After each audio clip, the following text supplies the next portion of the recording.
innocent men, women, and children. It was nearly 10 years ago that a bright September day was darkened by the worst attack on the American people in our history. The images of 9/11 are seared into our national memory. Hijacked planes cutting through a cloudless September sky, the Twin Towers collapsing to the ground, black smoke billowing up from the Pentagon, the wreckage of Flight 93 in Shanksville, Pennsylvania, where the actions of heroic citizens saved even more heartbreak and destruction. And yet we know that the worst images are those that were unseen to the world. The empty seat at the dinner table, children who were forced to grow up without their mother or their father, parents who would never know the feeling of their child's embrace, nearly 3,000 citizens taken from us, leaving a gaping hole in our hearts. On September 11th, 2001, in our time of grief, the American people came together. We offered our neighbors a hand, and we offered the wounded our blood. We reaffirmed our ties to each other and our love of community and country. On that day, no matter where we came from, what God we prayed to, or what race or ethnicity we were united as one American family. We were also united in our resolve to protect our nation and to bring those who committed this vicious attack to justice.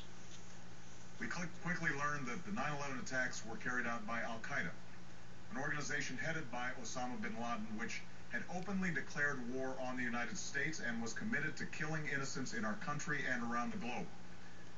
And so we went to war against Al-Qaeda to protect our citizens, our friends, and our allies.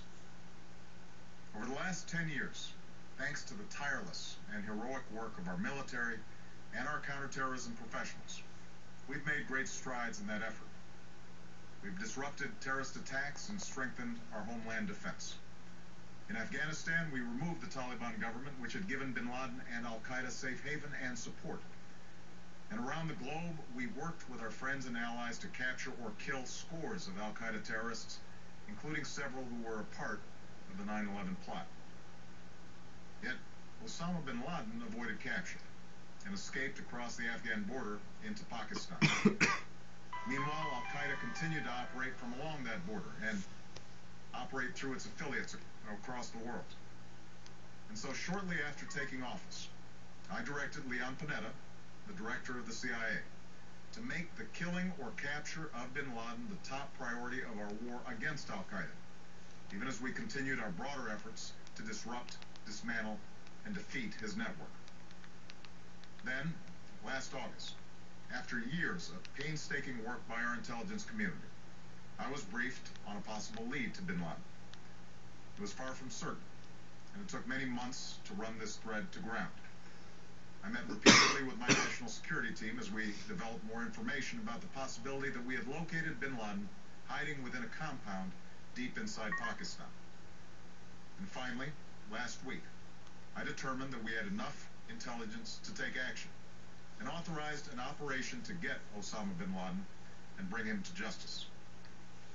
Today, at my direction, the United States launched a targeted operation against that compound in Abbottabad, Pakistan. A small team of Americans carried out the operation with extraordinary courage and capability. No Americans were harmed. They took care to avoid civilian casualties. After a firefight, they killed Osama Bin Laden and took custody of his body. For over 2 decades, Bin Laden has been Al-Qaeda's leader and symbol, and has continued to plot attacks against our country and our friends and allies.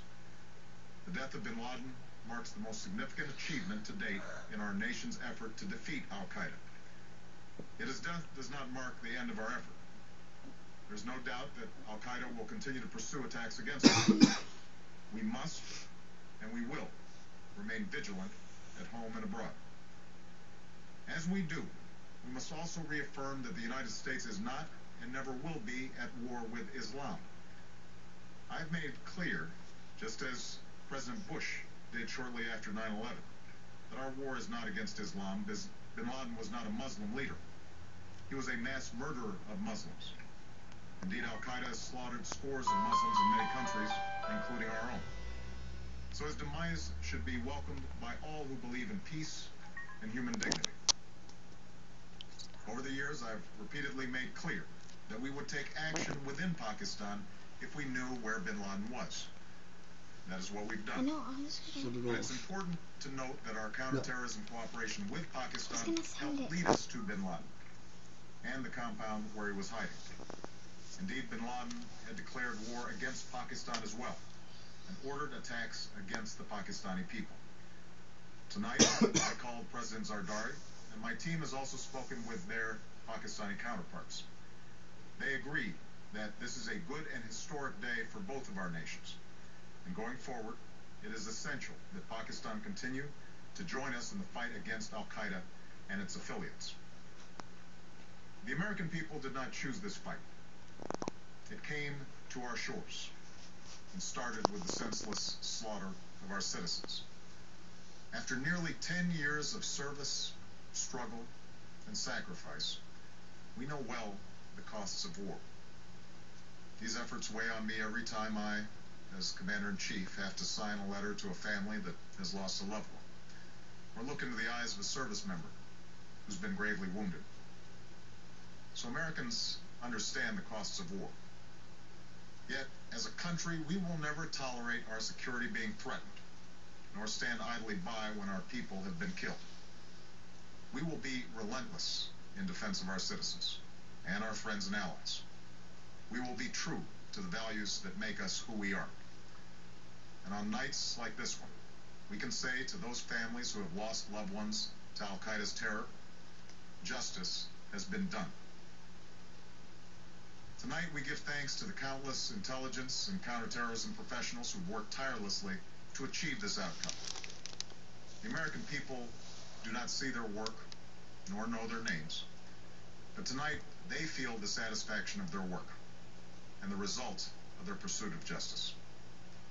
We give thanks for the men who carried out this operation, for they exemplify the professionalism, patriotism, and unparalleled courage of those who serve our country.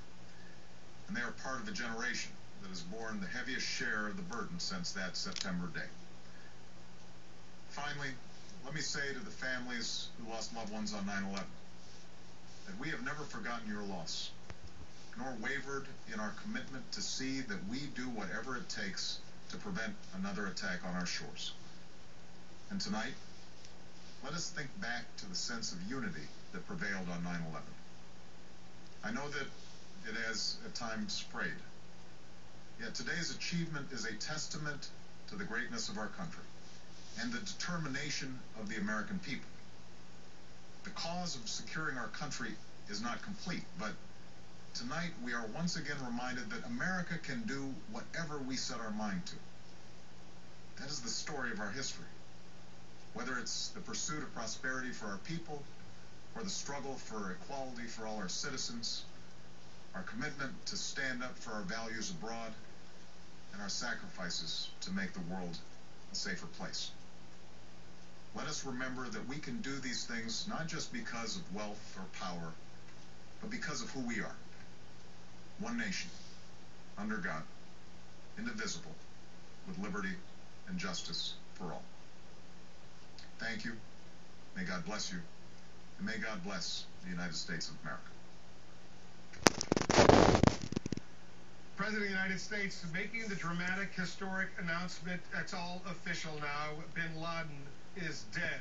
The president describing in some detail, not all of the detail, but in some detail how the U.S. intelligence community got wind that bin Laden was hiding somewhere in Pakistan and that a team was assembled to go there and kill him, capture him, or kill him. In this particular case, they killed him. The president saying they had cooperation from the Pakistani government. He thanked President Zardari of Pakistan for the assistance in this effort. They had the body, they retrieved the body, and they confirmed, in fact, it was bin Laden. I assume they had DNA evidence in addition to other obvious visual sightings of bin Laden. They wanted to make sure they had the right individual. Ed Henry is over at the White House, our senior White House correspondent. The president